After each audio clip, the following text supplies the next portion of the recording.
I did a series of videos after my road trip across West Africa towards the end of 2019, and in one of those videos I mentioned that I would do another video that will explain the type of cameras you could take along if you wanted to venture on a trip like I did, or any trip for that matter. It's been one long year since that video, blame COVID, but I finally decided to do it, and here we are.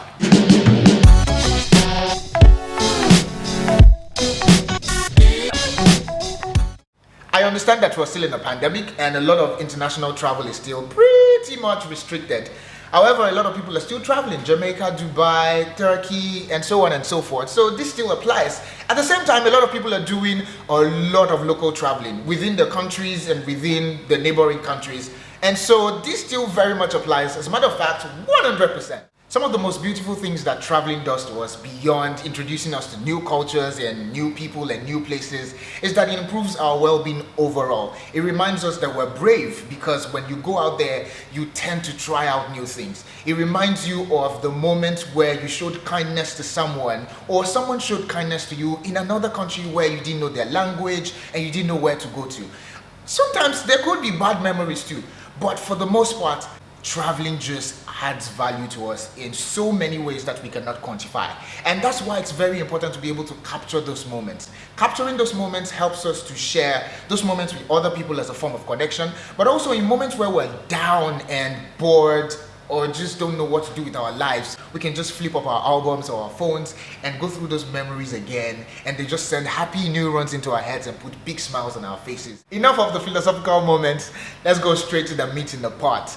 If you're hoping to capture your experiences across different locations that you're traveling to, you need to determine the format that you want to capture those things in. Do you want to do videos primarily, or pictures primarily, or do you want to do a mix of both? Clarifying that will help you determine the kind of device to take along with you. Another question above that will be, what do you want to use those things you're capturing for? Are they just for private consumption between yourself and your family members, or do you also want to share on different social media platforms? Or do you want to go a step ahead of that to commercialize some of the things that you're taking? Maybe you want to do them in smaller frames and sell to other people. Or do you even want to blow them up on, big boards, or even exhibit them in form of art at different galleries? Clarifying that question also will help you determine the kind of device to take along. Some other questions you might need to also answer to determine the kind of device you will need will be, what is the nature of your travel? Are you going to be hiking? Are you going to be doing a lot of just street movements? Are you doing a lot of indoor shots, going on water? Are you going to be in the air, maybe ballooning and all of that? Or is it a sport? Are you going to do some form of sporty activities? So clarifying your type of trip and the type of locations and terrains you will be per time will help you determine the kind of devices to take along. The other factors you can consider will also be like, what is your budget? How portable do you want to move around from place to place? Another would be like, what range of things do you want to capture? If you're going on a safari, for example, maybe your phone will not be enough. You might need long lenses to be able to capture birds that are like maybe 1 kilometer away from you. Those sort of questions, when you answer them, will help you decide what device or camera is suitable for your journey. Talking about cameras that you want to take on your trip, they will usually exist within 4 or 5 different categories. And I'll start with the one you probably have on you right now, which would be your smartphones. You already have them, they're portable, you don't have to incur any additional cost to beef them up. They're very discreet. When you get to places where people are like, no cameras, they're usually forgiving of recording with mobile devices. So they're very discreet in that regard. But the problem with them for the most part is that they're not very suitable for certain terrains. For example, if you're hiking, you probably don't want to take your phone along because you could fall down the hill, your phone could get broken, or you just lose it for life. You also don't want to take them deep into the water. Salt water, particularly in the ocean, should not touch your smartphone. And truly, most of the flagship smartphones from 2015, 2016 upwards will do a pretty decent job when it comes to photography and videos. Of course, some are stronger at one or the other. The iPhones particularly are the best with videos. The Google Pixels are the best with photography, and others just play within that metric. The next category of cameras would be the ones I call the POV, point of view, or the ones generally called the action cameras. You're talking about the GoPro cameras, you're talking about the DJI Osmo action cameras. You're talking about the YI 4K and the like. These cameras are built for rugged terrains. Like you could take them up the mountains in the cold and they would do just fine. You can take them deep in the valley in the heat, they will do fine. You can attach them to your vest, your helmet, your car, your bicycle, anything. They are built to suffer. Of course, don't damage them, but they will take much more beating than your smartphone or any of the other cameras I'm going to mention here. They are strong for those reasons. Unfortunately, I don't think their strength is in photography. They can do a pretty decent job with photography, but I think they're best suited for video. Also, they can't do long range, like zoom range, like you want to capture something that far. They can't do that. That's why I call them the point of view cameras. They help people experience what you're seeing by yourself in front of you at any point in time. These cameras are good if you're going for anything sporty or hikey, anything that requires energy, jumping here and there. You know, they are just the best for this. The next category of cameras would be the point and shoot cameras, or the ones some people call the compact cameras. They are much more versatile than your smartphone. So they're like your smartphone, but with better capabilities. They have better zoom range generally than your smartphone, which means that they can see, you know, farther distances than your phone will ordinarily see.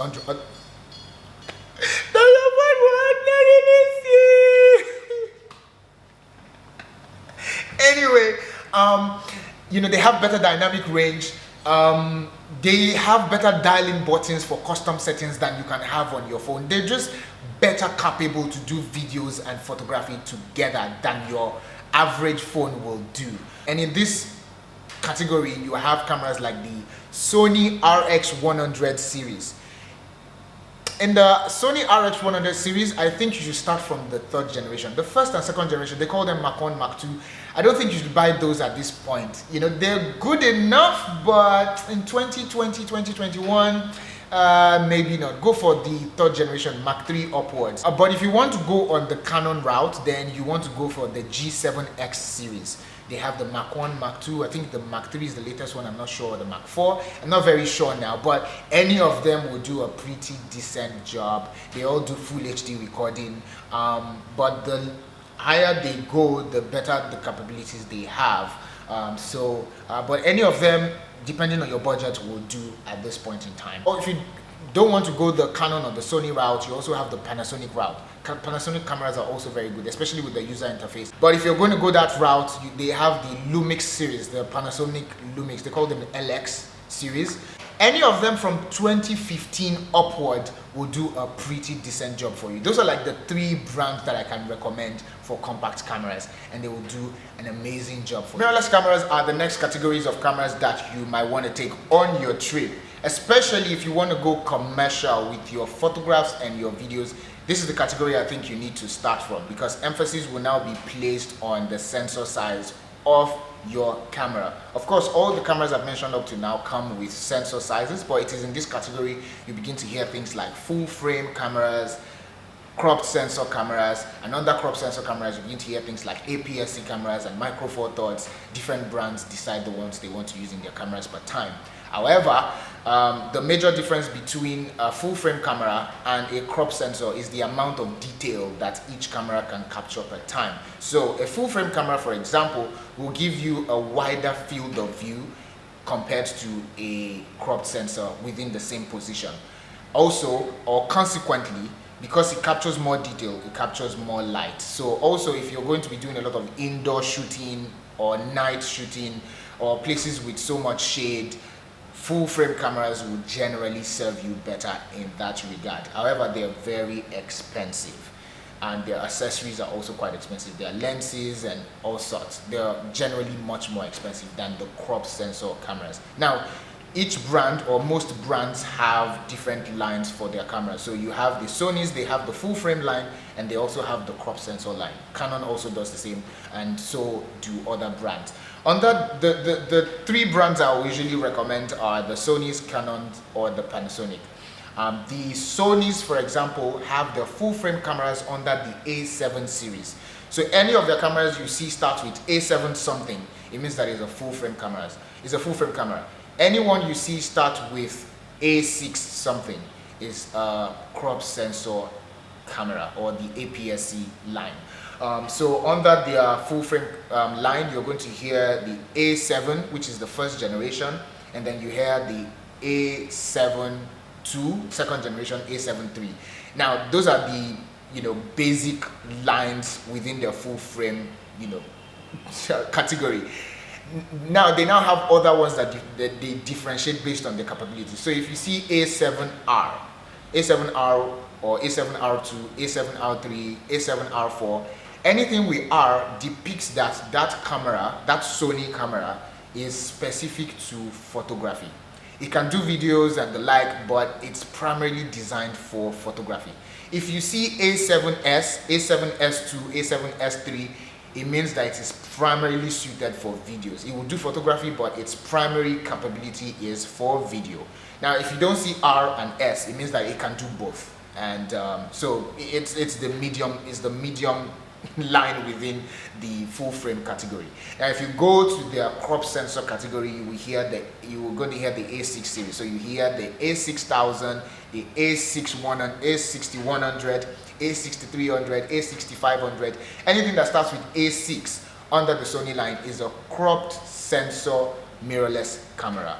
If you start with A7, it's the full frame mirrorless camera. That's how you differentiate between both of those lines. If you come under the Canon category, you're going to hear the EOS R.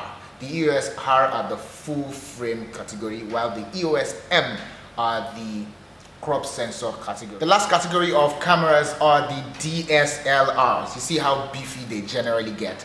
That's because they have mirrors in them compared to, that's why they call the other ones the mirrorlesses. The mirrors, it's more like an analog system. They have sensors too, but like they have an analog system that helps with the capturing of the image. Whereas in the mirrorlesses, there's a more computerized system in them. That's the basic difference. And because of those lenses, they are generally bigger. They have better grips compared to the mirrorless cameras. And because of the size also, they have the capability to house bigger sensors than the mirrorless cameras can hold. So you have some DSLRs that have bigger sensors like the medium formats that are used for much bigger things like high advanced cinematography and maybe advanced photography and all the like. They have the body to carry more things within them and also to have more capabilities because of the amount of buttons you can put on them and the like. So that's the basic difference between them essentially. But also the DSLRs have grades also. They have the amateurish ones up to the very, very advanced ones, just like you will find on the mirrorlesses also. And that's the basic difference between them. If you want to carry this around, I don't know, if you're going on a trip, I wouldn't usually advise that you carry something as heavy as this. They're not as mobile, they're not as nimble as the mirrorlesses are or the other ones. They're usually bigger. However, it depends on the kind of occasion. Maybe if you're going for a conference, I think when you have something like this, it's more serious. So people will take you more serious if you go to a conference than a small camera and all the like. So I think this makes you appear more serious. But also because of the capability, sometimes the lens. So one of the disadvantages with the mirrorless is because of their size. There's certain lenses that you want to attach to them that are just too big. Especially if you watch football, you see those very long lenses they use. If you have the right adapter, you can put them with some of the mirrorlesses, but they will be too big. The mirrorless body is too small to house those things. So you want a body that helps you grip. You don't want it to be falling because of the size and the weight of the lens.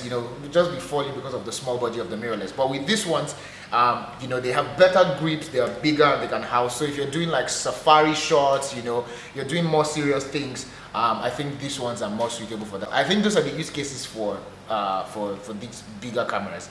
Otherwise, I think most people who are traveling want to be as light as possible, and so for that reason I wouldn't advise this. So like I said, there's always something for your budget line, and you can mix all these cameras together. You don't have to carry just one, depending on the requirements of your trip, depending on how your budget also allows for. But specifically, all I've mentioned for each of those cameras are what they are best suited for, and I think that's how you determine which one to choose per time. If you have any questions that are beyond the scope of this video, you can drop them in the comment section below or send to me on social media, Twitter, Instagram primarily, and I'll be glad to answer any questions you may have. I hope that this video was valuable for you. If it was, please Remember to subscribe, like this video, share, turn on your notification bell, whatever you need to do. Follow me on social media, and I'll be glad to offer you much more value than this in the coming weeks. Thank you so much for your time. Have a great evening, have a great day, have a great afternoon, wherever you are from any part of the world.